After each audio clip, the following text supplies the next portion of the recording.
Hello, Vidya. I can't just start because I'm having. Internet issues? No way. Let me start. Yeah.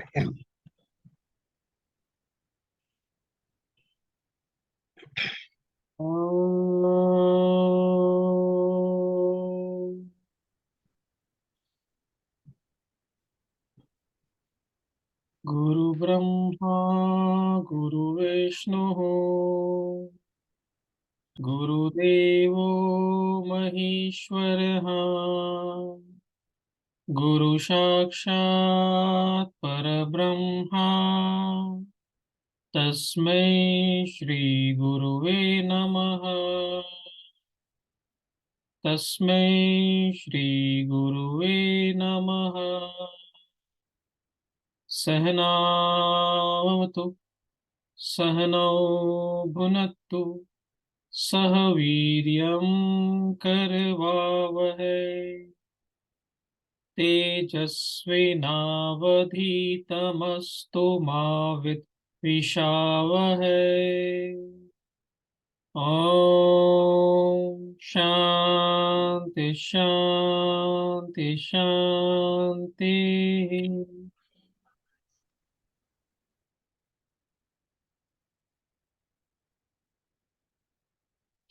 Thank you so much. So, all those who can, please switch on your cameras. Let me see your faces. It will be nice. And here we go. So, Shivadev, I've just put the presentation there. Would you just want to speak? No, I will start presenting. You'll present? Oh, wonderful. Yeah. I made the presentation. Yeah. I made the presentation, right? Yeah. So, yes, you can share.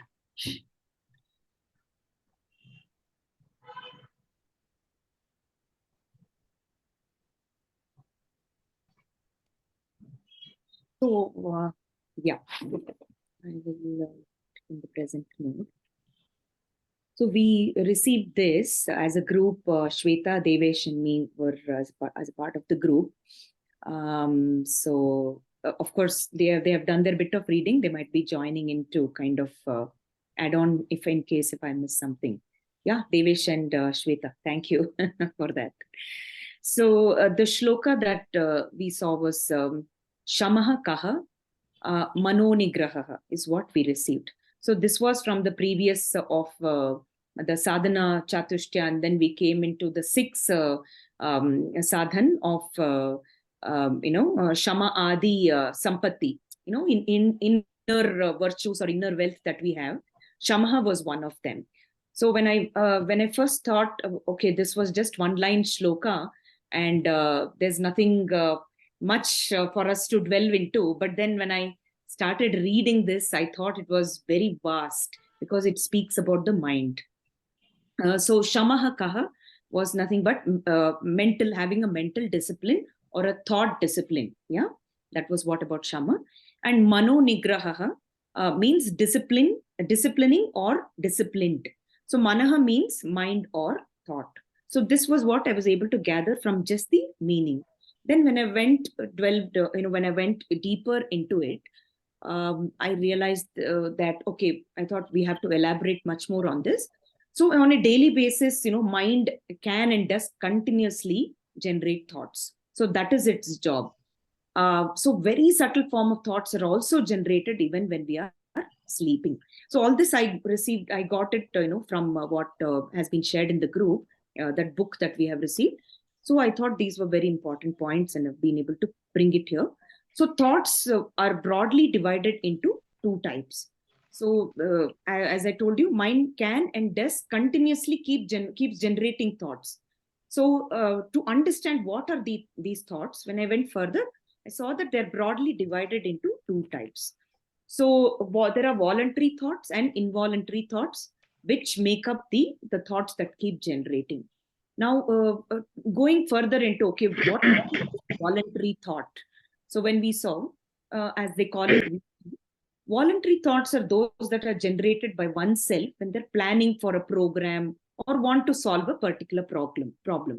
So let us say if I'm thinking of something that I want to work on or resolve some issue or find a solution, then the thought becomes voluntary and I'm completely aware that this thought is being thought for a purpose. So I know that this thought is coming in my mind. I'm doing this for a reason, and I'm completely aware that there is a plan that I have for this. So thoughts that are deliberately and willfully generated with a plan, then these are nothing but voluntary thoughts. Yeah. Now moving into involuntary thoughts, there are other thoughts that are generated too that are not willful or deliberate. These are generated when the mind is not engaged in anything.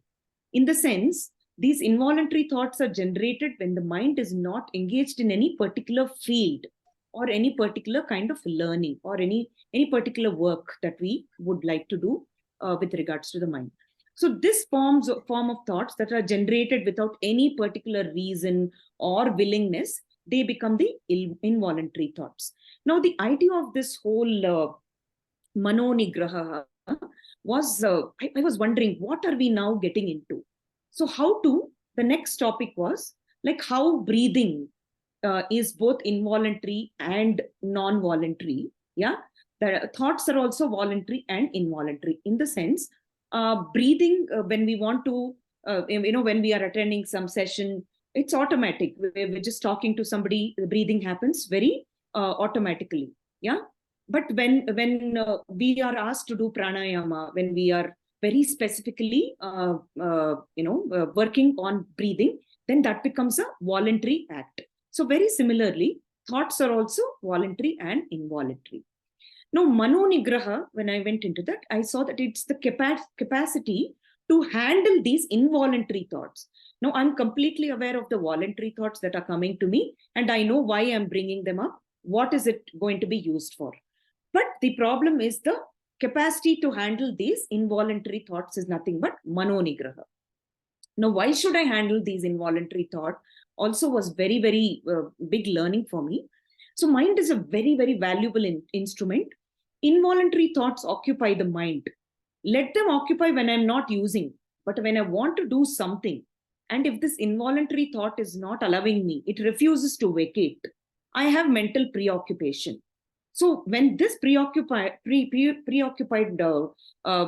have a mental preoccupation, then it's not available for any constructive work that I want to do, which is very, very difficult then, right? So that's the reason manonigraha is nothing but capacity to handle these involuntary thoughts, to be able to handle them, so that when I say vacate, whatever those involuntary thoughts are coming, when I say you go, now I have something important to do, they should be able to vacate. But if they're not able to, then that's where the problem is. So making the mind available at will is manonigraha. Further looking into that, when I just looking into what this was, mind can control anything. Mind can control the sense organs. Mind can understands what is good or bad. Mind can destroy, or mind can make us. Yeah, I'm sorry, there was some mistake. Yeah, if we can do manonigraha, that is disciplining of the mind, as we studied at the start, disciplining the mind, like as also if it says sadhana. So these are all sadhanas, shama adi sadhana, right? So this tool that we have been given, if we are able to discipline it, yeah, if we can do manonigraha, then we are able to evaluate the thoughts that come to us, which leads to better clarity of further thoughts that we get, and hence action is also taken care of alongside. So I thought, this was very important. And yeah, that's it from my side. Yeah, thank you. Thanks, Sri Vidya. If I can add on a couple of points, just build upon what you have just said, based upon some of the talks I have heard. So again, taking a step back, we looked at the four sadhan chatushtaya, right? Vivek, Vairagya, Shat Sampatti, and Mumuksha. So the thing is that what it all talks about in an essence, like why do we need Vivek, right? We need Vivek so that we can distinguish between what is Nitya and what is Anitya. So, and then Vairagya. Vairagya means that we need to let go of the what is Anitya or impermanent. And Mumuksha is to attach ourselves to what is nitya or permanent. And how we can do it is through our mind, which is the key instrument to do it. And that's where this mano nigraha, or quietening the mind or disciplining it or having it under our control, becomes very important. Because unless the mind is available for us to do that discrimination, to attach to nitya and to detach from anitya, we need this quality within ourselves called shama to kind of yeah, choose to walk on the right way. Yeah. And that's why this is very important, to respond positively, to react positively, have it under our control, so that in whatever situations we are, we choose to respond in a positive manner. Otherwise, if the mind is not in our control, then we will react in a negative manner, and that will not help us, and it will not be available to discriminate from nitya and anitya and move towards mumukshta. Yeah, so that's the only thing I wanted to add. Thanks. Beautiful. Thank you so much for bringing this out so clearly, Ashwidya and Devesh. Excellent. Devesh, can I just take a quick moment to just talk about a little bit on when you're saying the mumukshutva is the deep desire to get attached to something which is nitya and move away from anitya, and that is where you are basically defining vairagya as. Would you just want to throw some light? What is nitya and what is anitya? Sure. So nitya is something which is permanent, and that is the quality of Brahman, if we can say, because that is always there, had been there, and will always remain. And anitya is something which is not permanent, which is the prakriti or maya, or there are various ways to define it, or the world which we experience on a day-to-day basis. So that is kind of defined as anitya, which is impermanent, which will change with time, which will continue to, and that's the law of nature, that things will change, whatever we have in the prakriti, and the worldly desires. So wherever we try to attach ourselves, be it people, be it objects, be it anything on, or whatever we experience on our day-to-day life, that is all impermanent. We know it, but we want infinite happiness. We want happiness always. We want all the qualities which we deeply desire are related to nitya. That we want awareness of all the things we want infinite happiness, we want to be immortal. So those are the qualities which are nitya, which is related to Brahman. Uh, and that's how you define nitya, and anything worldly is anitya. And that's where these steps are, that you should leave the desire for anitya, you should aim for nitya, and all the six Shat Sampatti are the qualities which you have to develop or we have to develop as a sadhak, to discriminate and attach to something which is Sachidanand, and that's where once you attach yourself there, and that's where yeah, you get liberated, or we can get liberated. Thank you so much. Thank you so much. It's very beautifully explained. Well done, Shivadya and Devesh. So thank you so much for putting it out. Thanks, Siddhan. I Yes. have a question to ask. Now, I've read in many books where we talk about any form of attachment. Be it the worldly desire or desire to be with God, desire to get attached to the anitya. I mean, desire to get attached to the what is permanent is also not good. So, because there is, I don't know. For me personally, that is also attachment. So I'm confused at this point in time. In Nitya Anitya, we have been able to bring out a very good understanding.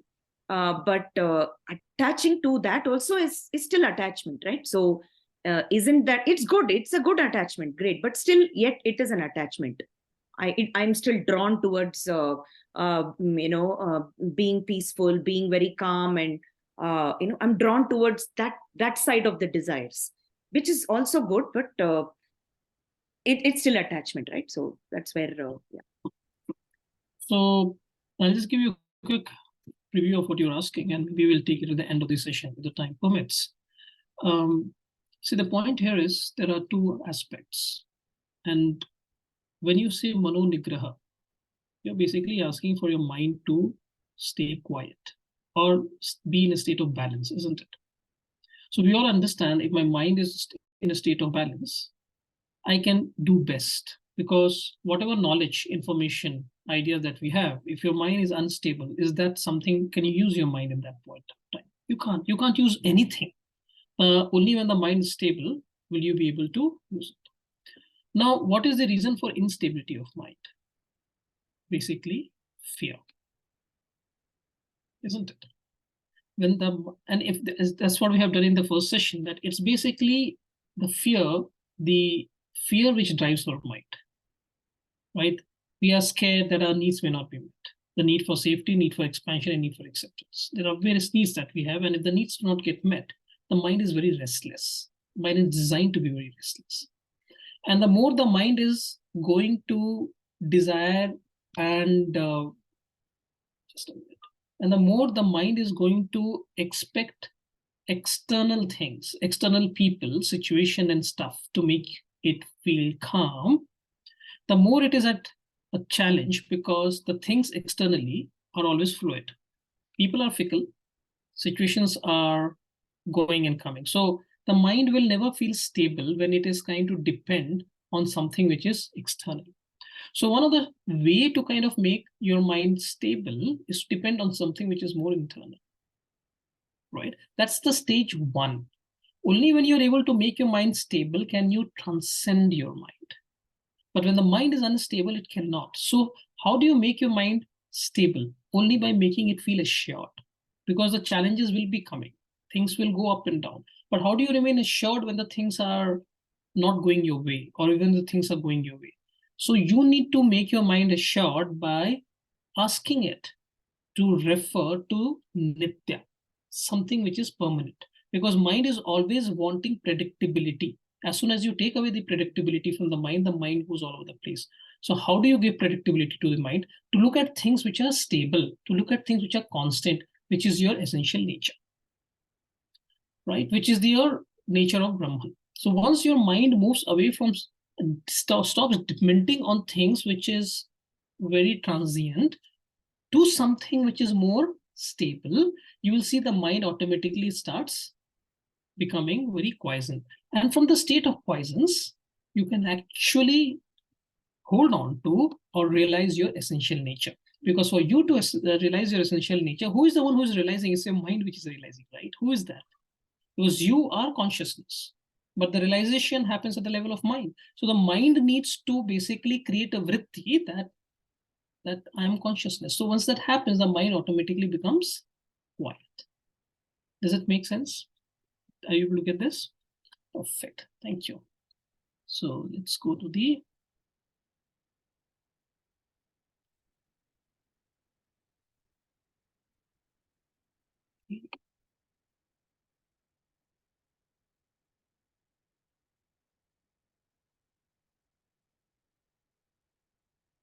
this is dark.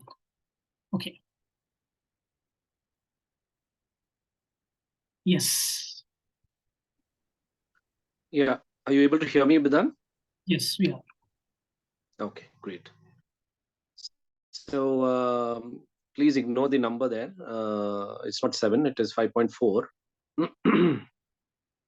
So the next question is Dhammaha Kaha.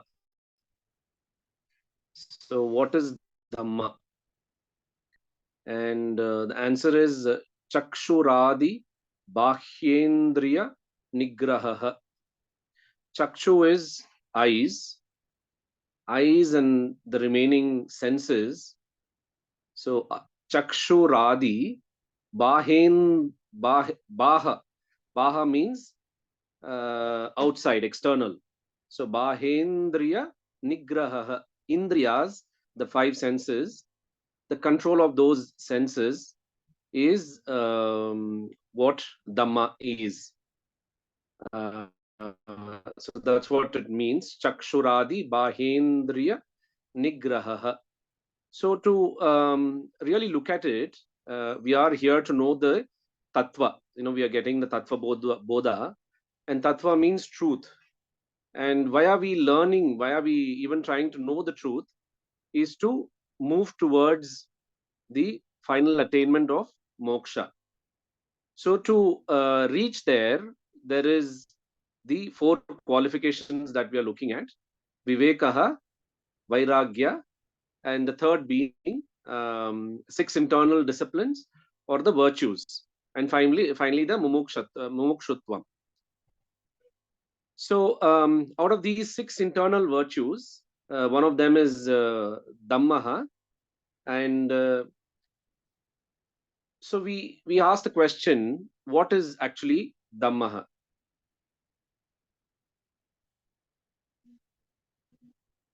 It means starting from eyes to the rest of the sense organs. We are looking at controlling those. So it says that you become Krishna, control the 5 horses.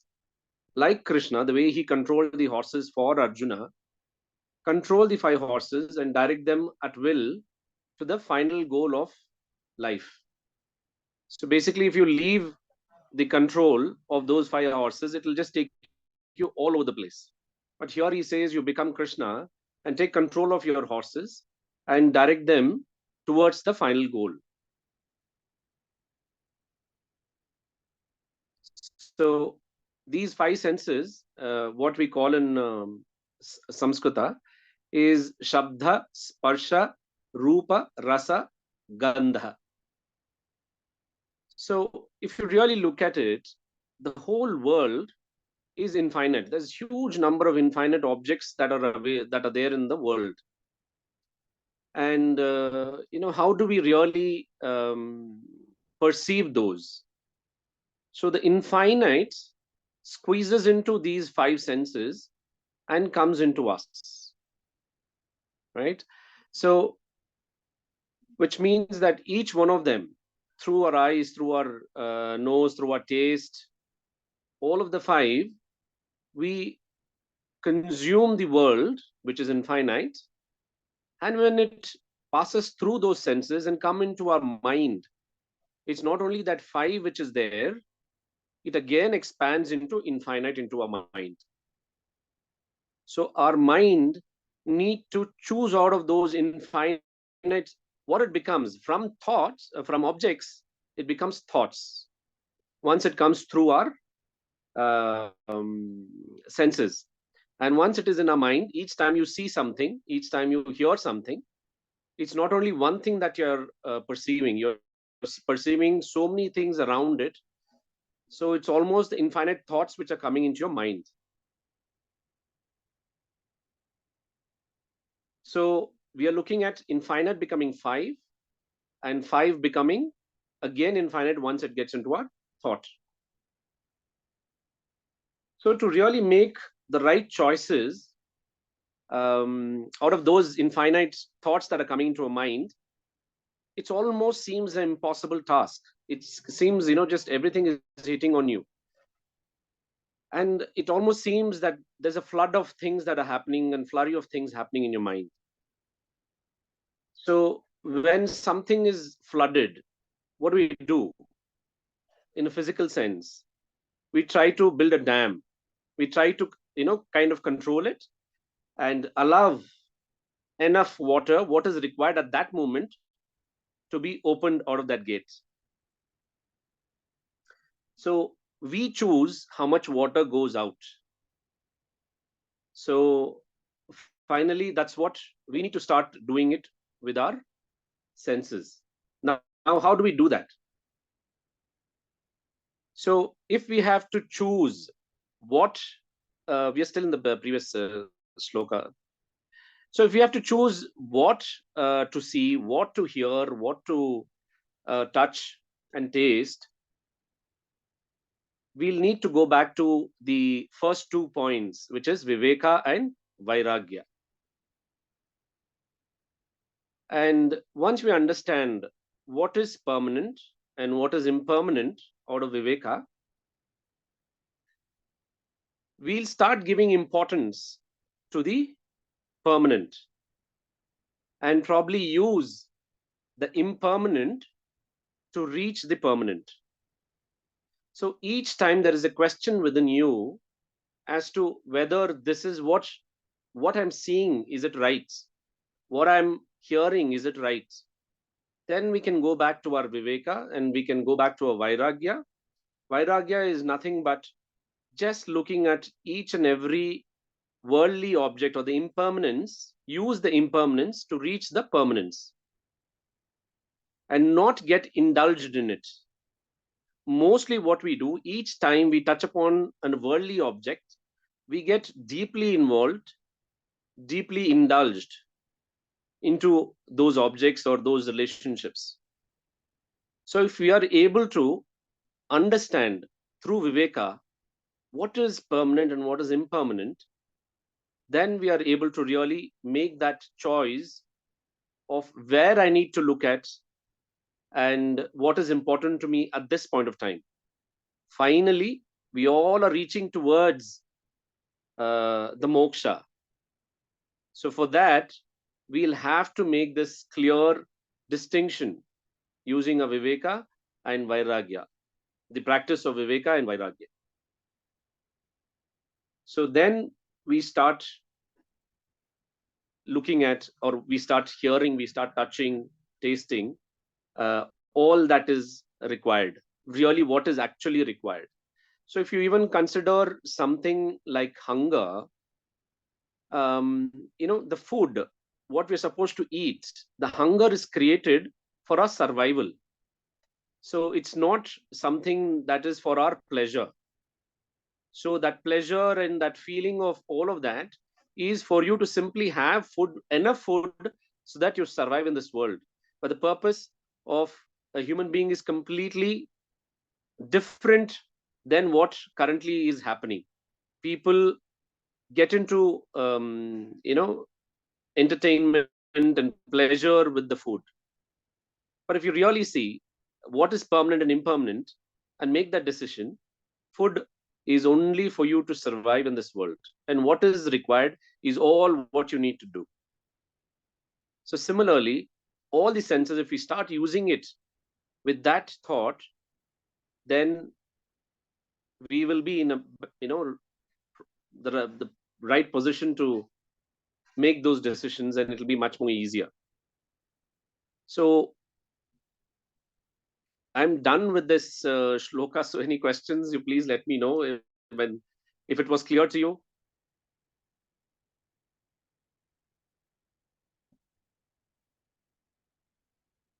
Okay. If no questions, then I'll move on to the next, out of the 6 internal virtues, the 5.5 shloka. Uparamaha kaha. So what is Uparamaha? And it says Swadharmanushtanameva. Swa, it's my dharma, and we need to follow it. Observance of that. Anushta. Anushtanam eva. So we simply need to follow that. That is what it is. So that is the rule of nature. So it says Swadharma Anushtanam eva. So dharma means duty, and Swadharma means one's own duty. And Anushtana says that it's discharging the duties or obligations. So naturally we would ask, what's really the Swadharma? How will I know what is my Swadharma? So in our scriptures, it's clearly given. I mean, I think every question that you start getting is clearly answered in our scriptures. It's amazing. I didn't know even for this there an explanation. I thought Swadharma is for every individual their own dharmas. And this Swadharma, that is again divides into 5 yajnas. Yajna means it's not only those brahmanas who do the pujas. Yajna means something that you do with a one-pointed focus. And so that could be anything, your day-to-day life, anything that work you do, you take one step, you do it with complete focus, be in that moment, and that is also yajna. So there are 5 of them. The first one is so it is called as Pancha Maha Yajna.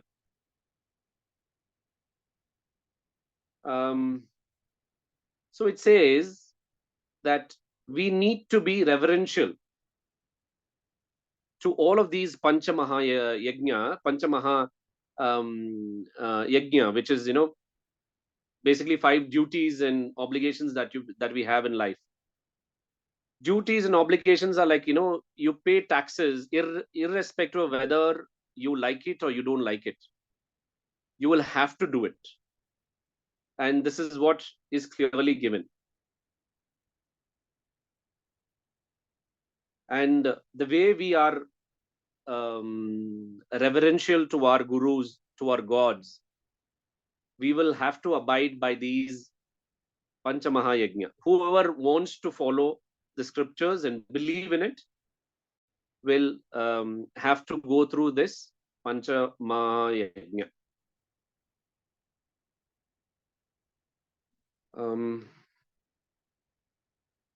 Okay.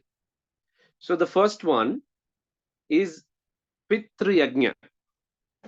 Pitru Yajna is something where related to all your relatives, your children, your parents, everybody that is as a human being is connected to you. The things that they have done for you, your parents have taken care. They've given off their lives to take care of their children, and similarly, the children, start obeying you.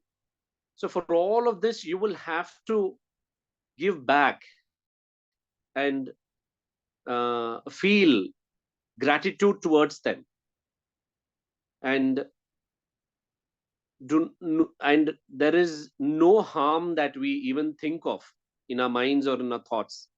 We always try to do whatever best we could do at that moment, but we are always having gratitude to all of them who are connected to us.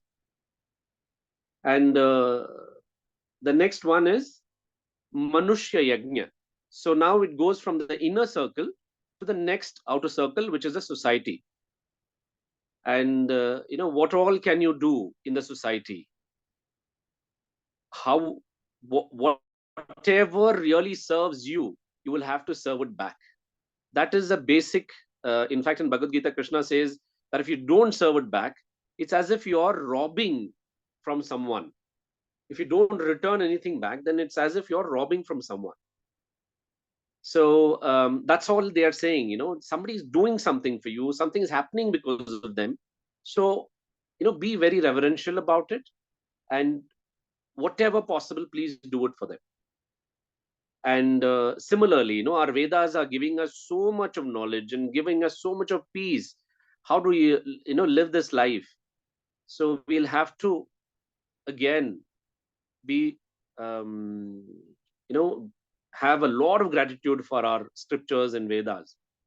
And if possible, if we could get involved and preserve it, propagate it, it'll take us to that one step towards the final goal. So we have looked at 3 things: Pitru Yajna, Manushya Yajna, from people to society to our scriptures, Brahma Yajna. So 3. Now 4th one is Bhuta Yajna. So anybody apart from the human beings, the other beings in this world, they again serve us and give us so much more. And I don't know if we really have them in our thoughts. So we will have to give back to them as well. And that is Bhuta Yajna. And finally, it is the Deva Yajna. Deva Yajna is all about, as the name suggests, God is in the form of the 5 elements for us to experience. So it's the 5 elements, which is Pancha Bhutani.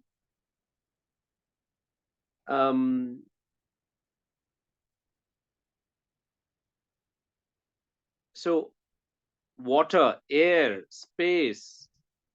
I think we are not doing enough justice at this point of time.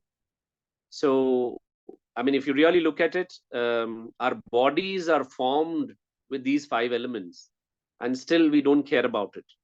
So those are things, these are basic things, you know, for us to move towards the ultimate goal. I think at least once we get to know this information, we'll start working towards it. And the other thing is not only doing your swadharma. In each of these, we should avoid doing adharma. Really doing the opposite of swadharma to all of these 5 Panchamaha Yajnas. It almost seems like, you know, hurting God, because, you know, he's in the form of these 5 elements and the rest of the things. So finally, Swadharma Anushtanam and Adharma Parityagaha is called Uparamaha. So really giving up adharma to all of these, and then accepting it as a dharma and doing whatever we can to these Panchamaha Yajnas is Uparamaha. Thank you. Thank you. Thank you so much, Suresh. Thank you. Beautifully explained. I think the next is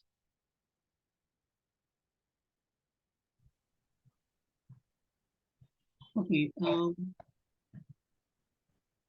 This is taken by whom right now?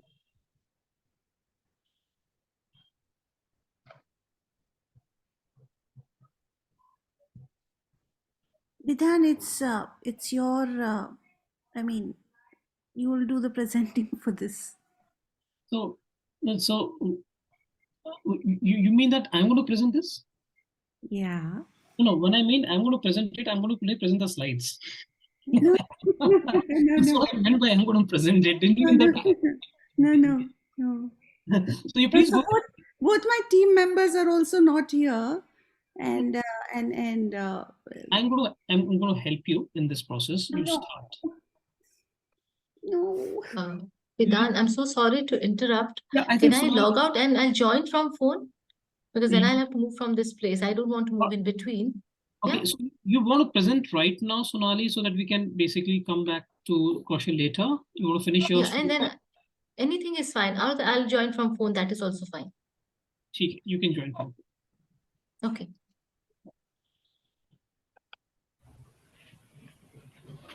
Yes, ma'am. No, my slide, Vidhan. Okay, so 6.2.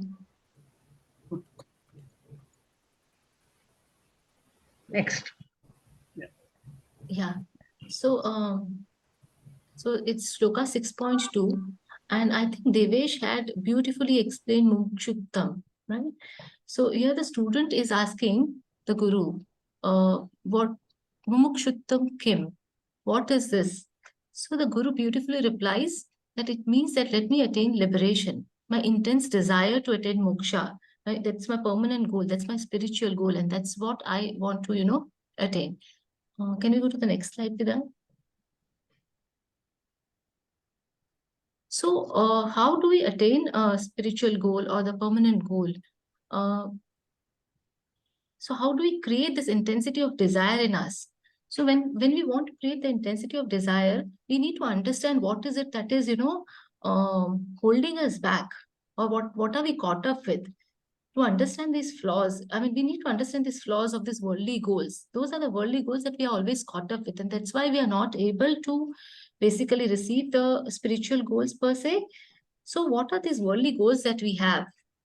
And here so the scriptures here talks about the 3-4 limitations that we have, or the worldly goals, I would say. And one is dukkha mishritatvam. So when we explain this, it means it's like, pleasure and pain. So we experience pleasure and pain continuously, right? There is a pleasure, there is a pain, and both of them are temporary. But still, when we are in pleasure, we just want pleasure. And we are always seeking towards pleasure. We don't want pain. So that's how, but that's a law of nature, that pleasure is always, followed by pain. We have to have pleasure and pain. They go together. And that's one of the first limitations that we are stuck to. The second one is atripti karatvam. As the name suggests, atripti, that is, we are dissatisfied with what we have. Now, our wants, our desires, they're all unlimited. We keep asking for more and more. We want more in our relationship, more in our money, more in our promotions. So we are never satisfied with whatever we have. Even we want our self-image. If we think about self-development, career, there's always a discontentment in us. And this is called discontentment in spite of all the accomplishments that we have.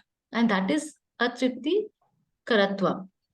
The third one is bandha katvam, which is a dependency causing. I mean, we are all attached. We are all dependent on, on everything that comes to our life. We have attachment, or we are dependent on people, things, objects, relationships, say whatever. We cannot live without them. We cannot survive. That's how, and if anything is taken away from us, basically we become miserable. So here, the example that came to my mind was, it's like simple things like help, which we have in our house. So we start with, so first my help was, doing my normal, chores, chadu, pocha, bartan. Then slowly I said, okay, why don't you fold my clothes and everything, one by one. Then she started cooking. So I became totally dependent on her. Similarly, mobile. I mean, that was the example, which is very, very common. If I don't find my mobile, I mean, that's when I go crazy. I'm so much dependent on him. And all these are like basically making me psychologically weak. And always I'm in that constant, need of having more and more. I mean, depending more and more on external objects, right?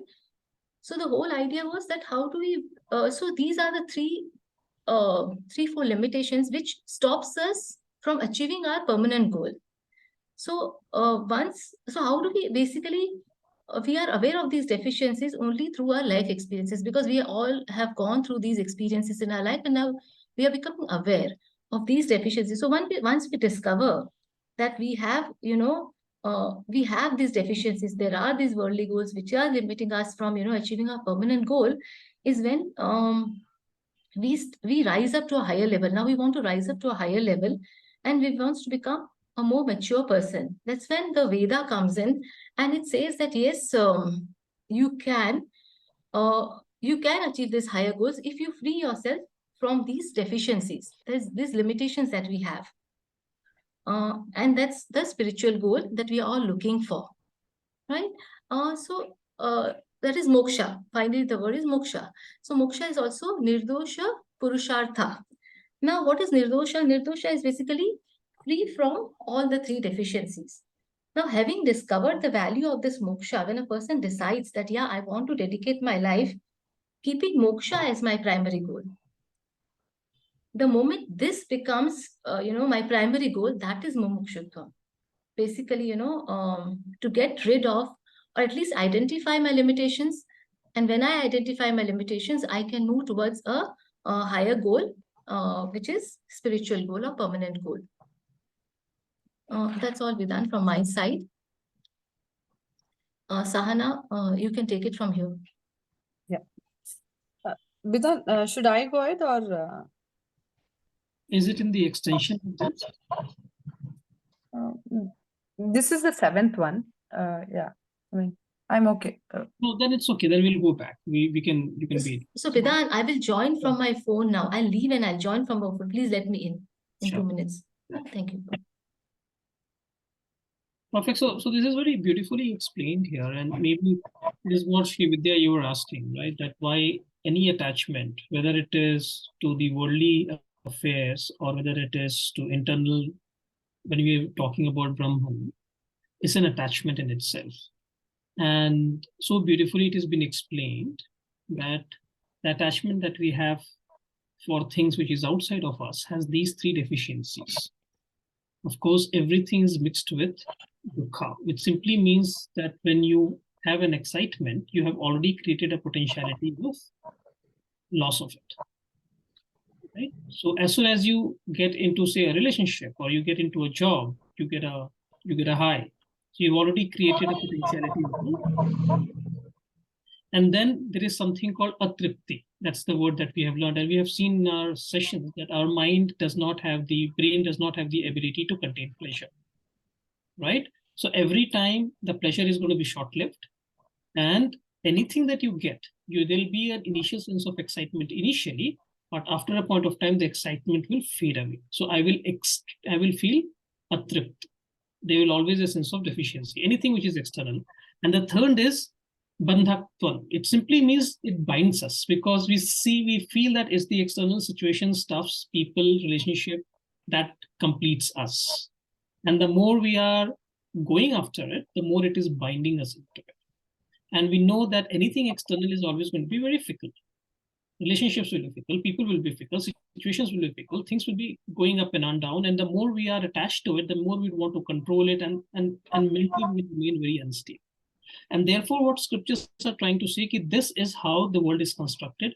Instead of going for things external to us, go ahead with it. Do Ishwararpana and Prasad Buddhi, but always go inward and hold on to something which is a lot more permanent.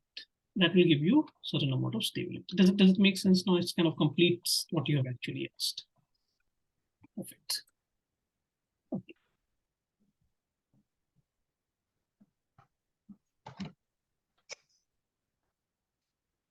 So Kaushal, you want to take this or just try?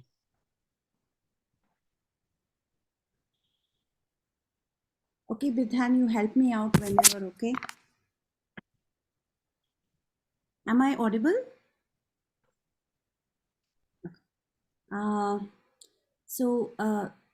We are moving on to the fourth virtue here. Titiksha ka shitoshna sukha dukkhadi sahishnutvam. So this is the this is the question. What is titiksha? Titiksha is the tolerance. Can we go to the next slide, Bidhan? Yeah, it is the maintaining equanimity, developing a kind of immunity in the world of dualities. And the tolerance that we need to develop is both towards the physical world and also the mental, the inner world, towards external stimuli. So the physical tolerances would be that you develop your immunity, eat right,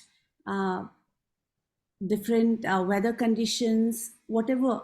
The minute our immunity goes down, there are germs around. We could get diseases. We could fall sick. So we have a responsibility to be more responsible about our choices in eating and developing the physical tolerance towards the external world, over which we have very limited control. Same way, because of, again, the 5 sense organs through which we are experiencing the world,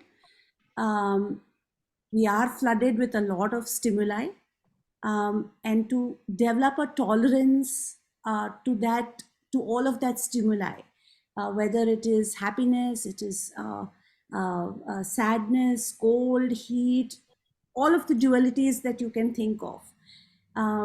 So there was this one very nice metaphor that I felt had to be, it kind of uh, captured the essence, is where we clean our house and we don't wear footwear inside. So that is a little amount of control that we have over the small space. But we don't go about cleaning all of our roads, the whole world that we are out and about in. We wear footwear. So that is the same way uh, we need to be able to develop equanimity, the titiksha. Um, yeah, yeah, that is about all I have. Thank you, Kaushal. Very beautifully said. So what Kaushal has trying to explain over here is that we have to create a tiksha, some sort of a mental tolerance. And how do we build titiksha is how TattvaBodha is going to take us through. And they say that how do we develop titiksha? How do we mental tolerance is by identifying your real self, right? When we are saying that, if you basically look at the sloka in itself, it is showing the endurance of pleasure and pain. And we all know because of prarabdha, we will go through pleasure and pain. The mind will go through its ups and downs. And that's what exactly Kaushal was trying to say here. So while the mind is going through its ups and downs, how do we create the tiksha, endurance? Through a process called assurance. And that's what our first session has been all about. But how do we remain assured?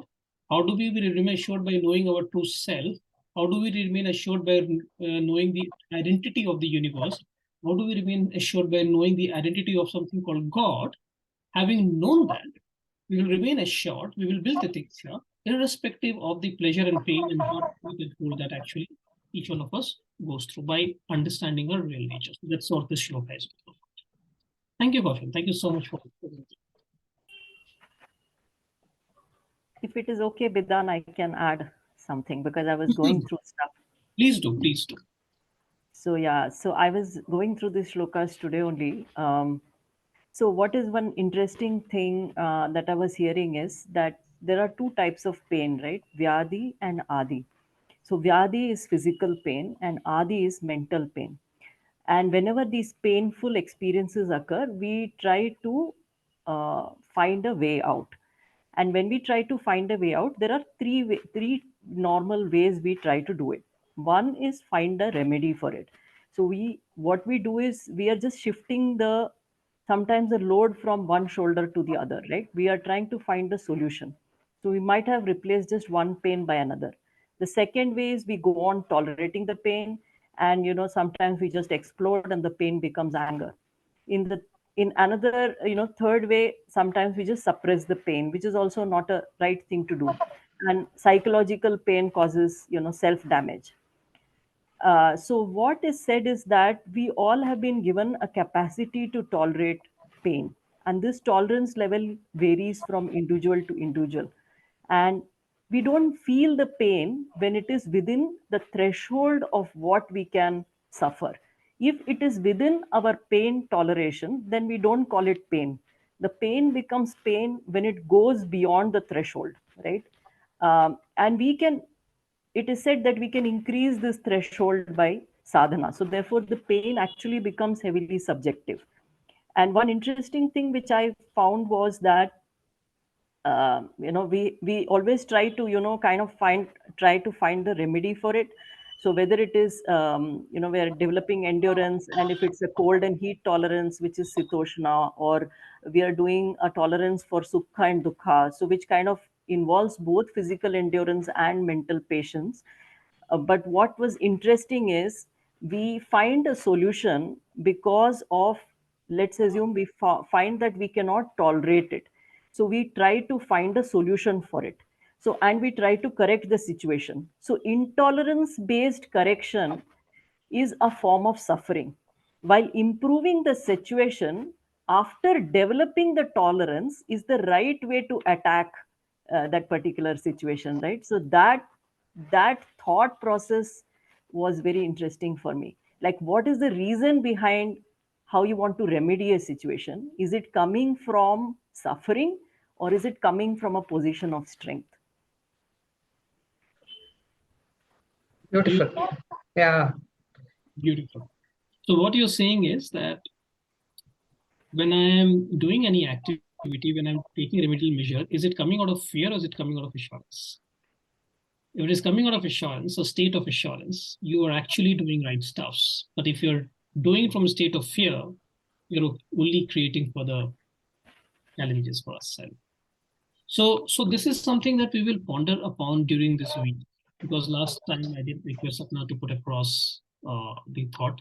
So Asha, you have to basically highlight this statement and then put it across in the group. Sure, I'll do that. Hmm? Thank you. Thank you so much. Thank you for chipping in. Very nicely explained. Thank you. Yeah, thank you, Asha. That was really, beautiful. You know, when I was doing this, it did occur to me because it says very clearly here this Shitoshna, right? So there's like, okay, there's talking about physical tolerances also. And personally, I'm somebody who feels cold very soon and hot very soon. And I'm thinking, okay, so how it's asking us to be some way, but how to get there?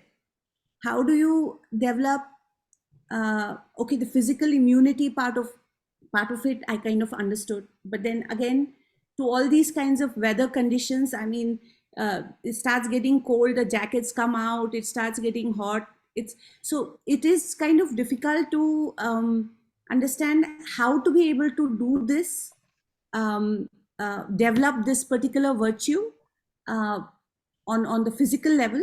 The mental level, okay, I think we are doing a few things, all of us in our to this one, but it is it was this, whatever you added was very, very insightful. Thank you. Thanks, Kaushal.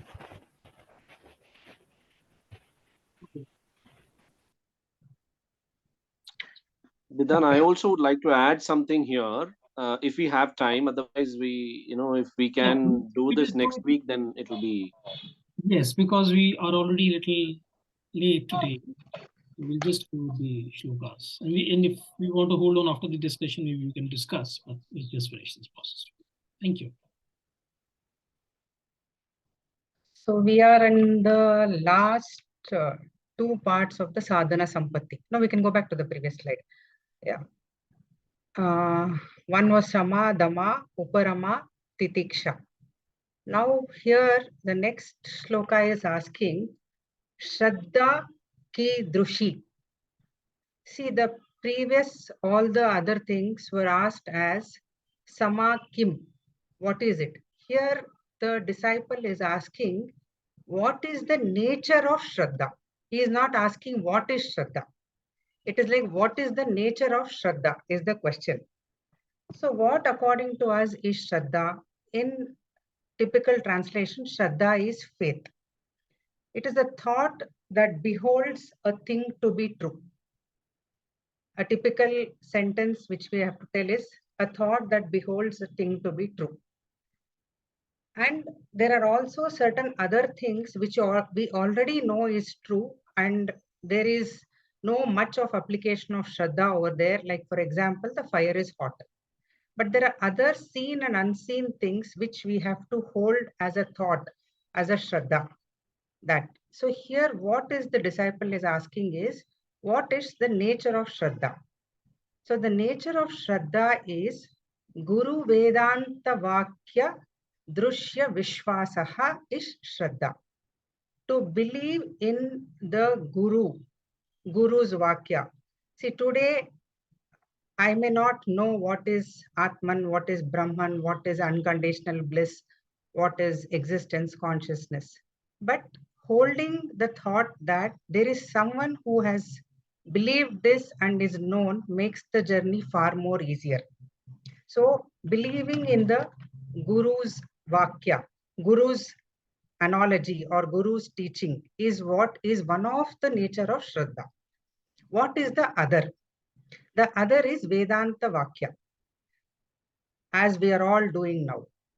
We don't know the end result of what it is. But to believe that, okay, Vedanta is going to lead us to something like this, holding on to the Shraddha becomes a very important part of the sadhana sampatti. See, for example, now Vedanta always encourages an inquiry into understanding of what the real nature is. So we have to Vedanta and Shastras, we have to believe in it.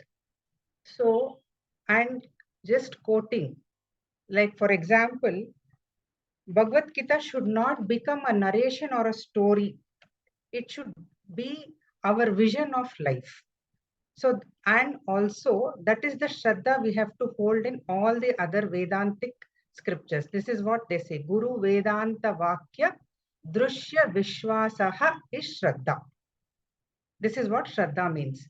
Now, when we began doing this, we discussed that these are the tools for learning the other important Upanishads and going like this. These are the alphabets from where we begin.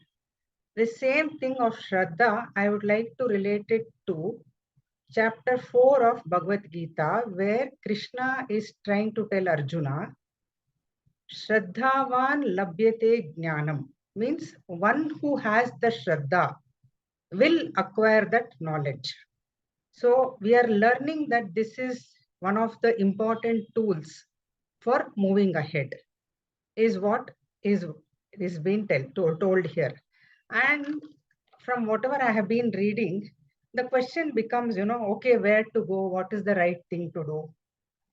I somehow feel the beauty of this is to not search for a new environment or a need to seek something, okay? Somehow we should feel that in and through us, these things are working. So this is the Shraddha and the faith what we should have in both the Guru Vakya and the Vedanta scriptures. Next slide.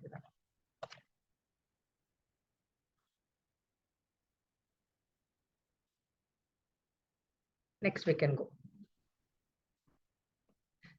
I was just thinking of one sentence which I read somewhere to put the analogy together.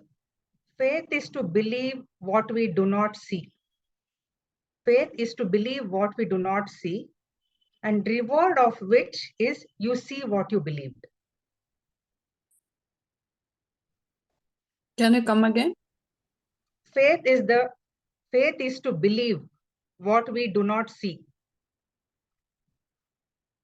Faith means to believe what we do not see, but the reward of which is you see what you believed. Wow. Now coming to the Samadhanam Kim. What is Samadhanam? Is what is the next one of it. This is the last of the sadhana sampatti. Sadhana, the wealth of the sadhana. Chitta ekagrata is what he says. Samadhanam Kim is Samadhanam Kim. Samadhanam in simple words is just single pointedness. It is nothing. But as all of us have explained now, all these things cannot be achieved. In fact, just go to the next slide. See, we cannot get this just by only Samadhanam. It is not an entity on its own. Single pointedness in all of this, in Sama, Dhamma, Uparama, Titiksha, in all this we have to develop single pointedness. See, the ability of the mind to focus on one particular thing of what we want is Samadhana. And we all have this ability actually. I mean, it is an innate ability in all of us. Whether somebody is interested in music, somebody is interested in something else, we all have that innate ability. But to turn that innate ability for the self-awareness, realization is what Samadhana is all about. Like how Samadhana is related to something else is, suppose there is a musician who likes to play music, and I can tell you how it is with Shraddha. See, Samadhana and Shraddha, how are they interlinked? How will that person have that single pointedness? That we should have that faith that I am able to learn this and I am able to do it. That is where the single pointedness is interlinked to the faith portion of it. So this samadhana is collective engagement of all these 6 points will lead to samadhana. So this is what the 6 qualities of sadhana sampatti are.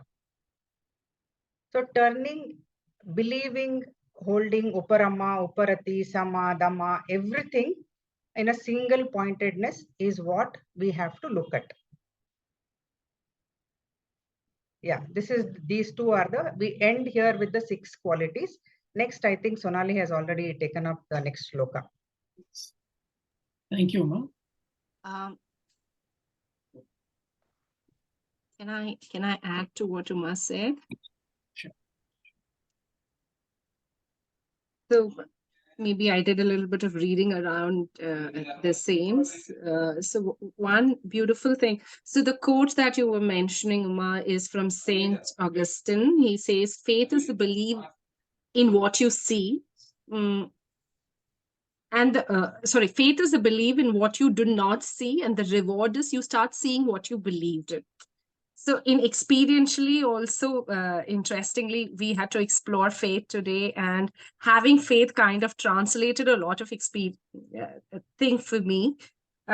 So here there is how Shraddha is something that the mind can possess. And where do you get Shraddha from? It says you get Shraddha from the purity of the mind. Okay, so the more you have like a clean mind, you will see very intuitively that you have faith. Many times we are not able to see things clearly because we are clouded with a lot of things. So just like small children, they always have very intuitively, they have trust. Okay, so if you ask a child to climb a tree and you ask a child to jump from there, he would jump because he's going to trust you and he will just take the jump. But the same way, if you ask an adult to climb a tree, I will hold you, an adult will not jump. So wherever there is doubt, there cannot be Shraddha. One of the lines that he said was, what you need, how you can develop Shraddha is by Chitta Shuddhi. That is, you will find faith when you kind of cleanse your mind. This also means something, samadhanam kim chittayaka agrita. Which samadhanam means the ability, the single pointedness of the mind is samadhanam.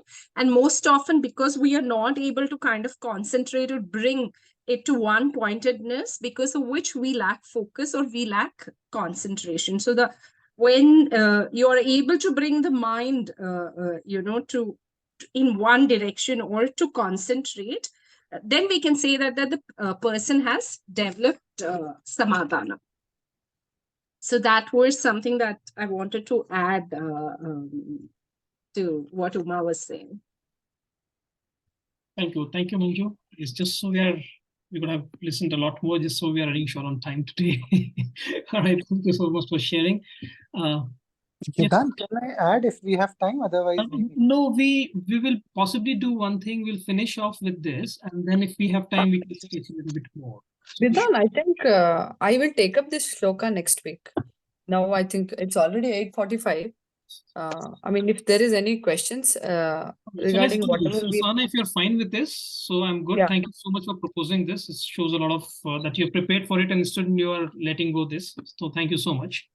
So yes, now we can discuss whatever we want to discuss. Devesh, you please go ahead and add what you wanted to. And for all those who have decided to be here till 8:30, 8:40 and want to log off because of lack of time, please feel free to do that. So I'll just quickly say the prayers, and after that, those who would like to stay back and discuss, feel free to do it. And those who would like to log off, it's fine for you as well. Is it okay? Perfect. Uma, you just want to chant? Okay, please do.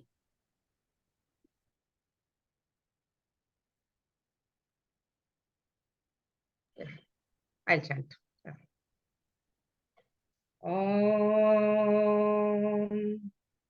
सदाशिवसमारम्भं शङ्कराचार्यमध्यमम् अस्मदाचार्यपर्यन्तं वन्दे गुरुपरम्परम्। ॐ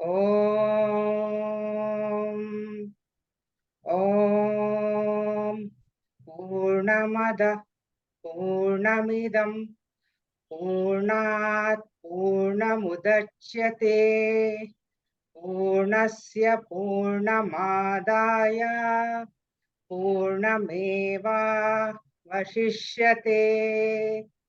ॐ शान्ति शान्ति शान्तिः।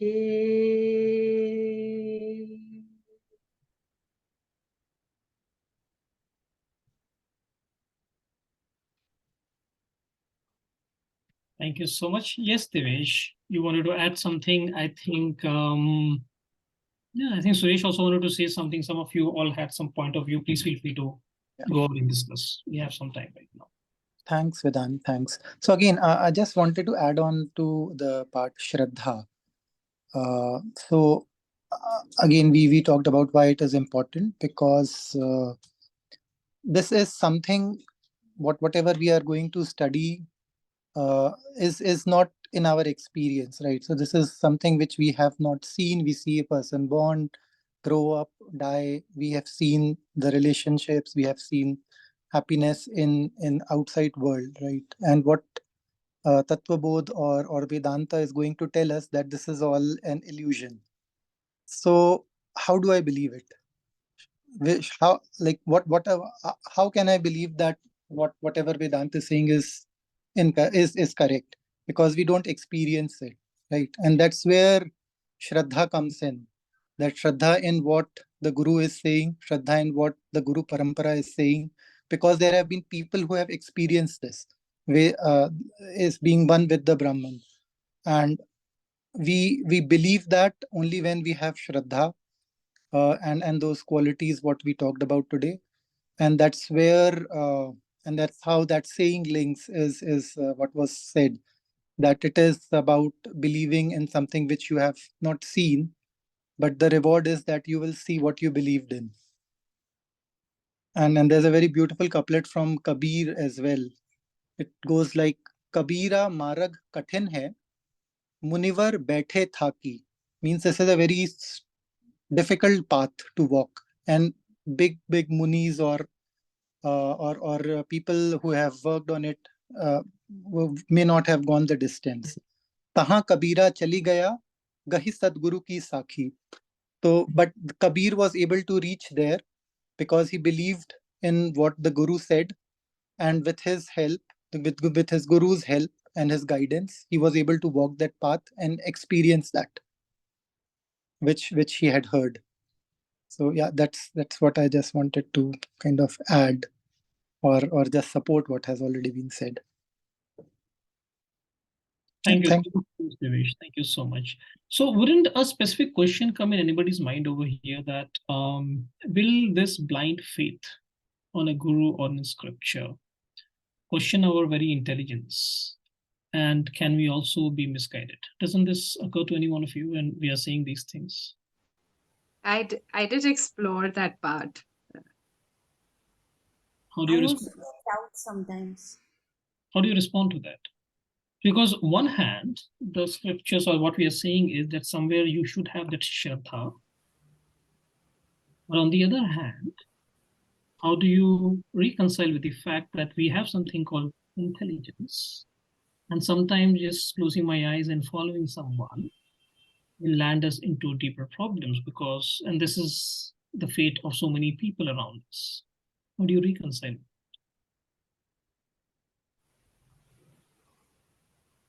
So when you say you believe in Guru, it's not blind faith. Like earlier times, in children were sent to Gurukul. Okay, so in the Gurukul, how children learned was by observing. They had to live with their Guru. So the Guru actually lived in the essence, everything, all the virtues or what the student had to learn, everything that the scripture says, the Guru actually was a living example of that. So that led to, when you are a living model of what you're not teaching, or what you learn by seeing. Okay, so they modeled it, and so children who saw that kind of believed in the gurus, and they found a reason to believe in the guru. Okay, that led to actually so that, what if, like, Bidan, taking your question, I don't know if I'm wording it right. It's like anything that can be true. There are times when you don't believe things, like you rightly said. If guru is saying something, why would you believe? You would believe when you see them actually living that. That is one aspect. Okay, so anyway, whenever we have doubt, anything about doubt is to do with our intellect. Intellect will always ask questions. To silence these questions, we seek proof. So but does everything have proof? Now, when we talk about God, there is no proof that we can say that God is there. So but there is no proof that God isn't there as well. Okay, so there is a beautiful saying, I had written down this. So the truth is always something that cannot be grasped by the intellect. Therefore, God is beyond proof or disproof. If so, what is the only way that one can inspire the student is, it's not proof, but it is the faith. And like, how do you kind of arrive at that is through Vedanta Vakyas, it says. Then am I making sense, or am I going all over the place? No, your question Did is I answer your question, okay, but Bidan? I'm still waiting to hear from. Bidan, can I add? Yes, please go ahead. So let's try and point it and say exactly the point I'm asking there. Yeah. So What is- I would like to look at it from two sides, Bidan. One is, yes, definitely when we are trying new things, doubt does arrive, right? So one thing that comes to mind is doubt is also a resistance towards change, right? So acknowledging that maybe whatever thing Guru is saying is right or wrong, I have a doubt in it. I have a resistance towards it, right? And working on that while trusting my Guru, right? And the second point is also coming from not having attachment. I mean, this is just from what I'm understanding from what I heard here, right?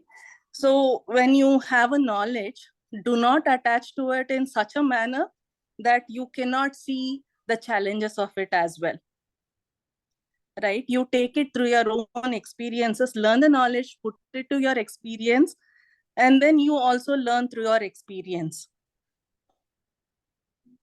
Does that make sense, Bidan? So we are coming very close. Exactly the point here, that that's the difference between the blind faith and seeing anything from an open mind. So what we are trying to see from a perspective of Shraddha is, let's take the information on the face value right now and see it basis our experience, whether it sounds correct. And only when you experience it, that will become a reality for you. Otherwise, it will just be at a mere intellectual level. I would like to add, Bidan. I've already told you my experiences I've been having since a couple of years now. For me, when I started getting those experiences of becoming one with God, and it all started at a very, very basic stage of looking God from the outside. And all of these scriptures that we are seeing today, and most of it, I also do Akashic. I write a lot. I told you also, right? I do a lot of journaling.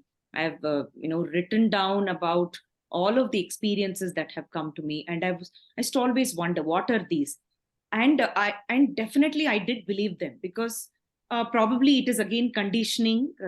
Since young age, I've learned instrument veena, and I used to listen to Saint Tyagaraja songs, and I've listened to Purandaradasar kritis and understood their meanings. Probably the essence of God was already there within me, and for me it didn't take much time to say believe in all of those experiences which I had of becoming one with God, or seeing every other person as God in front of me. and everything as God, and or I wouldn't say God, everything as a part of me, that is me, right? So I never saw a phone or whatever those days. I mean, when I started getting those experiences, I said, what is this? What is this bag? What is this? Everything is me. So every tiny cell I started experiencing as me, and I started believing it also. Probably it's because of the conditioning that I've had from my young age.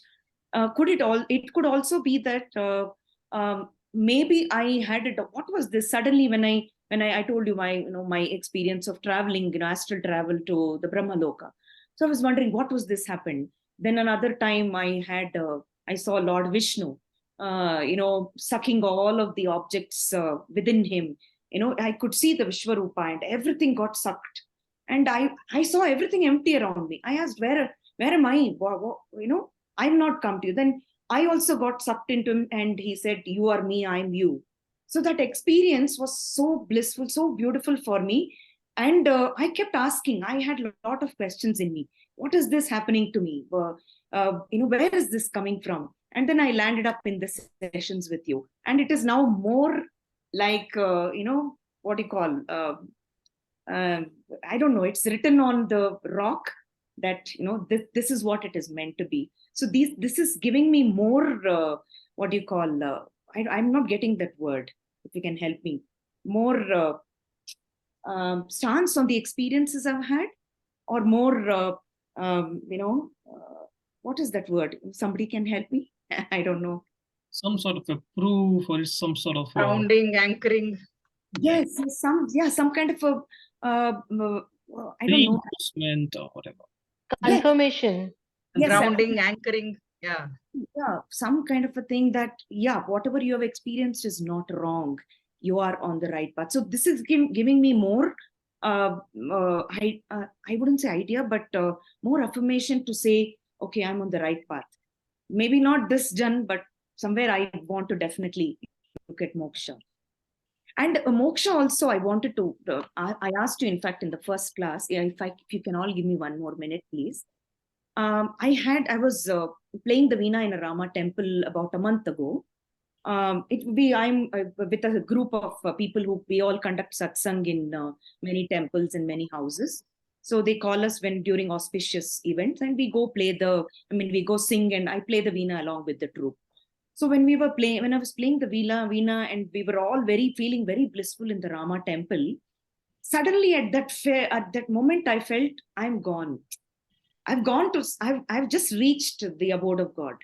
So was that moksha? Was that moment a feeling of moksha? Do we have such several feelings of moments in our life? And that is what moksha? Or is it like one permanent thing, like, acha, chale jao Bhagwan ke paas, wo moksha hai. So I've not reached that stage but I still have that question with me. So are there instances for us to reach moksha, or we have the once and for all we go, is that moksha? So maybe again we'll have to, probably the scriptures would help us, or maybe Bidan, if you can help. So a quick word on moksha. So if you basically look at moksha, it is combination of 2 words, moha, shaya. Moha, shaya. Shaya means to break, nash, remove. Moha is delusion. So once you're able to remove the delusion and see yourself as Brahman, then there is no going back. That is moksha. Moha, shaya.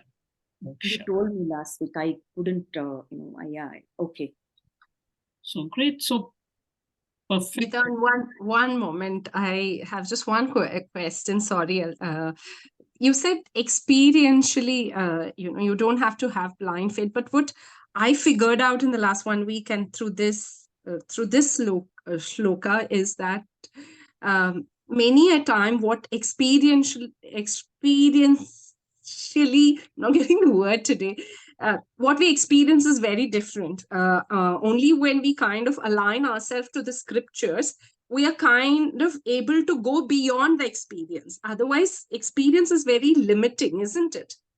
You're right. So what scripture does is nothing very dramatic. when you're experiencing something, they say, hey, all our life, we are basically engrossed with our experiences, with the content of our mind. The scripture says, take a moment and ask who's the one who's experiencing it. It is just taking your attention away from your experiences to the experiencer. And when you start moving towards experiencer and you start being an experiencer, something magical happens. Wow. And then at that point of time, you don't need to refer even to scriptures or to gurus, to anything, because you'll be able to know exactly who you truly are. And you will get But- that moments. You'll but get when- that. Yeah. No, sorry, go ahead.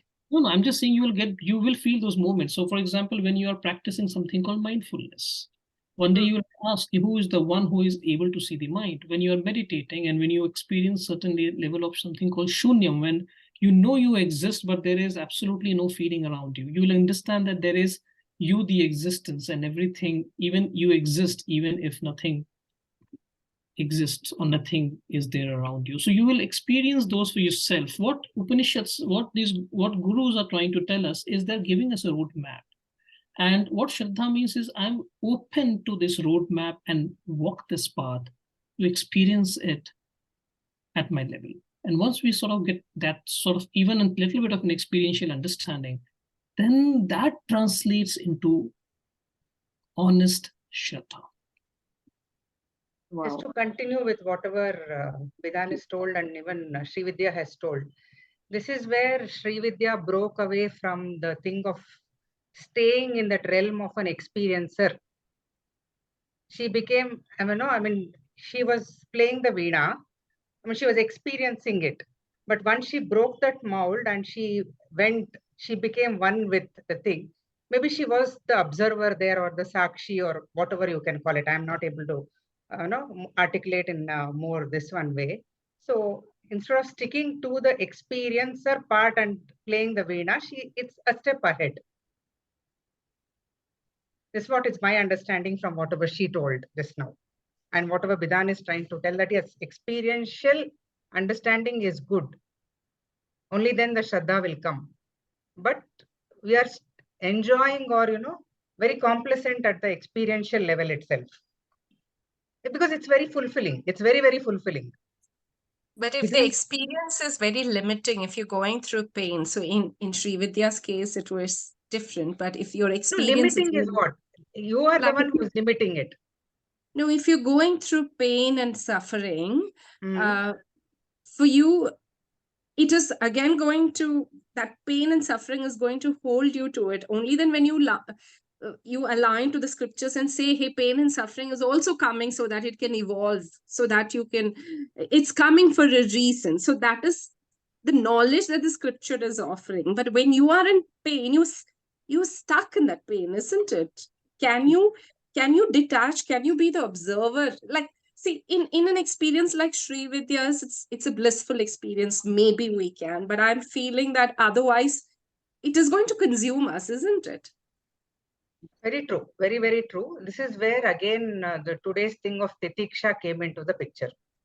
Yeah, absolutely. That's making sense. Where again, one of the things of very true, very, very true. It's very easy for the so-called blissful experience to be this one. This is where the Titiksha comes into the picture, that endurance to such things, or holding yourself from the temptation of judging or retaliating and being having that vengeance in the sense, I don't mean the literal vengeance, but in the mind, that thing. This is where the Titiksha is what they are telling about. Endurance is the key. Forbearance to suffering, pain, heat, cold. When you tell yourself to endure, scriptures also says to endure, isn't it? Okay. We are running short on time. I'd love to talk. There are so many questions which are coming in right now.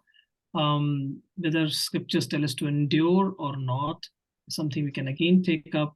Please, Kaushal, you have a question. Would you just want to just ask? And if you're fine, if this is not getting answered right now and it gets answered next time, is that okay with you? That's fine. I just want to ask you, I might have missed it out from not being around previously. seems very basic, might be, I don't know, but it's a doubt in my mind, and I feel free to ask you Yeah, please do. and others if they're up to answering. So we're talking about all of these wealth, right? The internal wealth, the 6 particular ones that we saw. Who is the one who is developing it? Who is that doer here? So say I don't have titiksha. Who is the doer who would have to develop it? That tolerance, the immunity. I'm a little lost on that also. So that's where I am.